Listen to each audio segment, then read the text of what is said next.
Halo semuanya, selamat datang di podcast Renungan Malam yang biasa kalian dengarkan mungkin ketika kalian senggang atau ketika kalian ingin tidur. Dan kali ini kita akan membahas tentang TikTok dan juga efeknya di dunia nyata.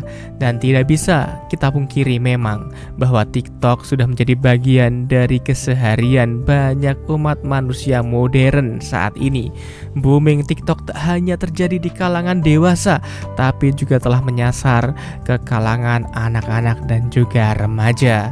Sebelum terkenal secara global, kita tahu sendiri bahwa di Indonesia pernah terkenal fenomena TikTok dengan seorang influencer bernama Bowo Alpenliebe yang membuat TikTok ini waktu itu sangat dibenci karena platform ini hanya menyediakan joget-joget semata tanpa memberikan informasi yang bermutu seperti waktu itu ada Facebook, ada Instagram, dan masih banyak lagi platform yang membuat orang itu merasa bahwa ketika mereka menggunakan platform tersebut mereka mendapatkan informasi baru.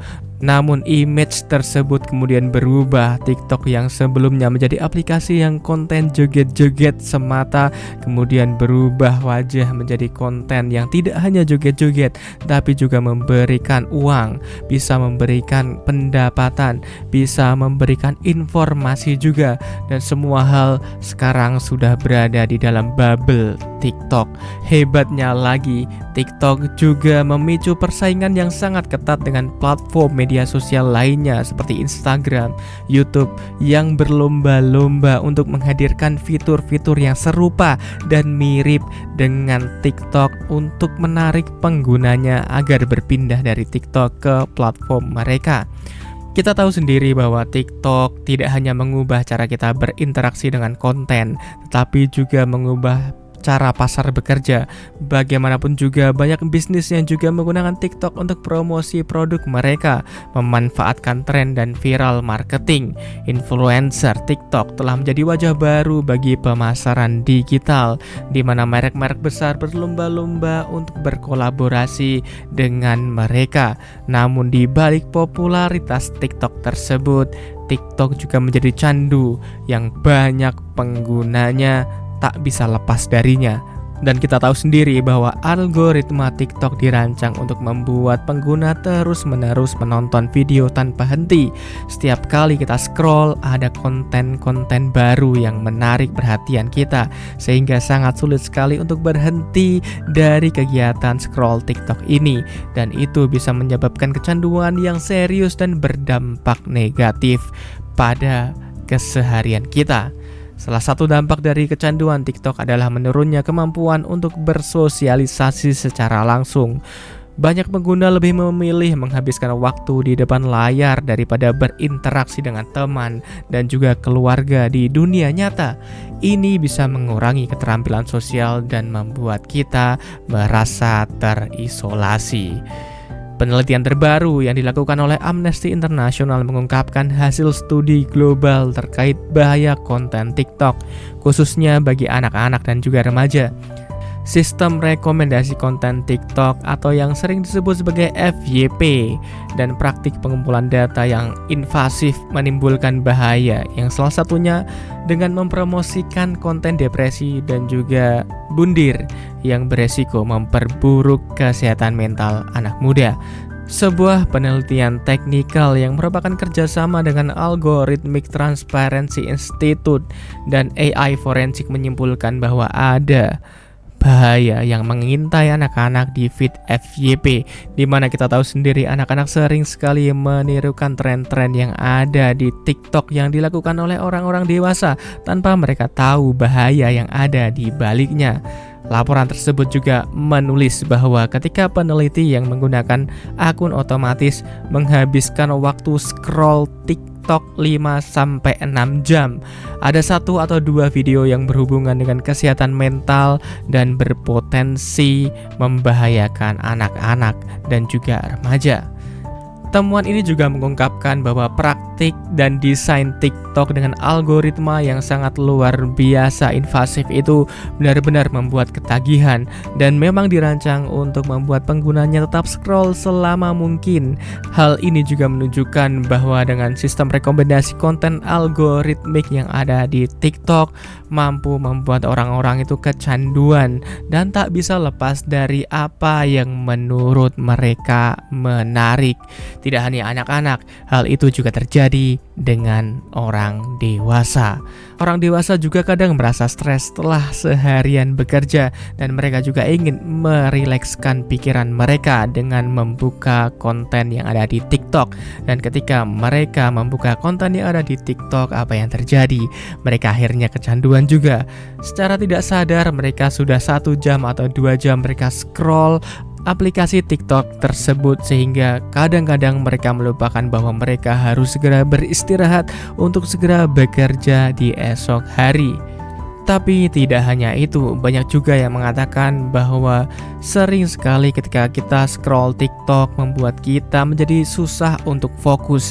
Video-video pendek yang terus berganti dengan cepat bisa merusak kemampuan kita untuk berkonsentrasi dalam jangka waktu yang lama.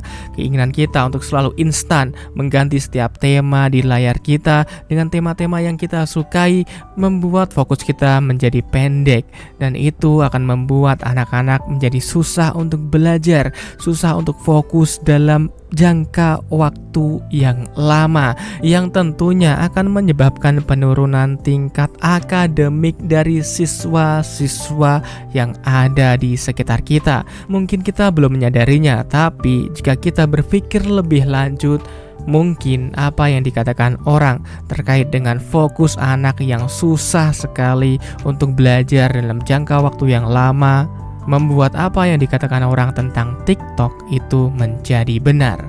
Hal lain yang mungkin membuat TikTok menjadi sesuatu alat yang membuat kita malas adalah tentang penurunan kualitas tidur.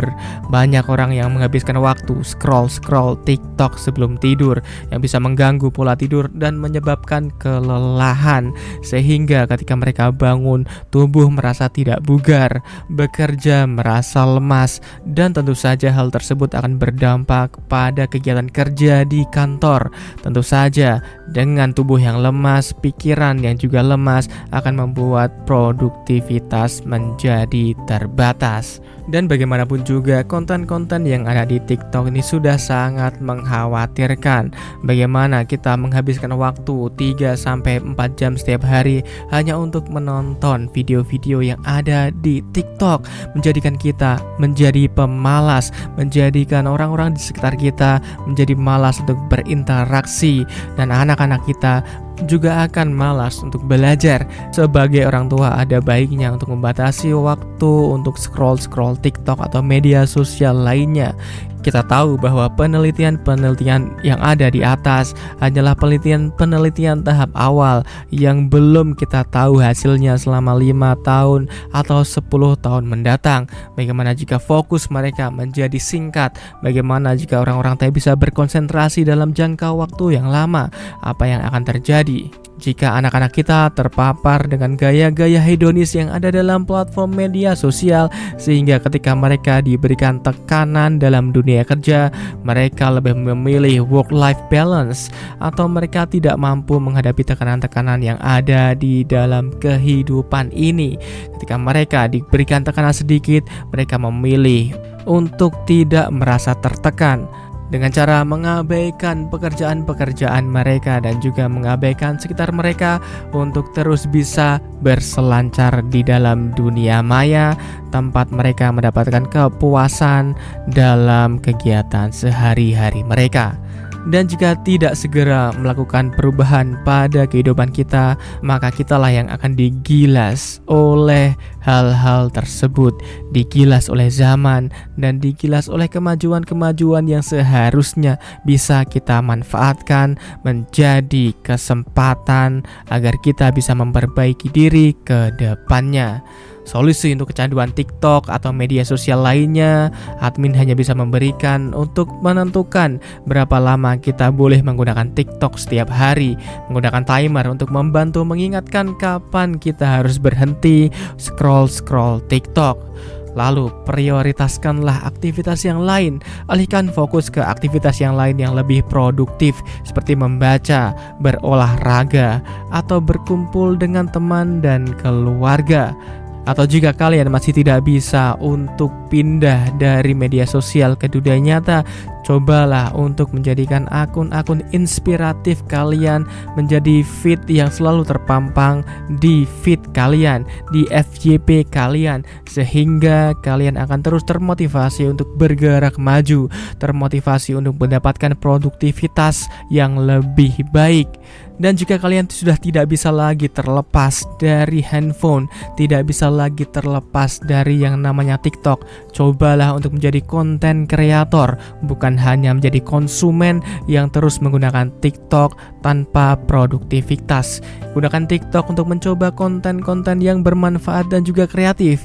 Ini bisa menjadi salah satu cara yang bagus untuk tetap produktif, mengembangkan keterampilan baru, bahkan bisa membuka peluang untuk mendapatkan uang dari menjadi konten kreator. Karena sejatinya menjadi konten kreator akan mendapatkan banyak uang jika memiliki pasar yang tepat. Menjadi konten kreator bisa membuat orang-orang lebih terkenal, mendapatkan exposure, dan juga mendapatkan uang yang tidak sedikit. Dan konten kreator sekarang telah dilirik menjadi pekerjaan baru yang gajinya bisa mengalahkan pekerjaan-pekerjaan offline seperti pekerjaan-pekerjaan guru, pekerjaan-pekerjaan buruh, ataupun pekerjaan-pekerjaan lainnya. Tapi harus digarisbawahi bahwa admin tidak meremehkan pekerjaan-pekerjaan tersebut. Admin hanya mengatakan bahwa pekerjaan menjadi konten kreator adalah pekerjaan yang menjanjikan, pekerjaan yang dipandang oleh anak muda sekarang sebagai pekerjaan yang mudah dan menghasilkan banyak uang. Tentu produktivitas penting, tapi tidak semua orang bisa menjadi konten kreator yang terkenal dan bisa mendapatkan banyak uang. Tapi produktivitas harus terus digiatkan, produktivitas harus terus dilakukan agar kita mencapai pencapaian-pencapaian yang fantastis di masa depan. Tidak hanya menghabiskan waktu untuk scroll TikTok atau media sosial lainnya tanpa mendapatkan produktivitas yang hanya akan membuat kita semakin terpuruk setiap harinya. Mari kita coba untuk menjadi produktif di media sosial agar kehidupan kita menjadi lebih baik ke depannya. Dan terima kasih kalian sudah menonton. Semoga video ini bisa memberikan wawasan dan juga membantu kalian untuk menggunakan TikTok atau media sosial lainnya dengan bijak. Dan jangan lupa untuk like, share, dan subscribe agar tidak ketinggalan video-video inspiratif lainnya. Sampai jumpa di video berikutnya dan tetap semangat untuk menjadi generasi yang produktif dan bijaksana dalam menggunakan teknologi. Sampai jumpa pada video berikutnya.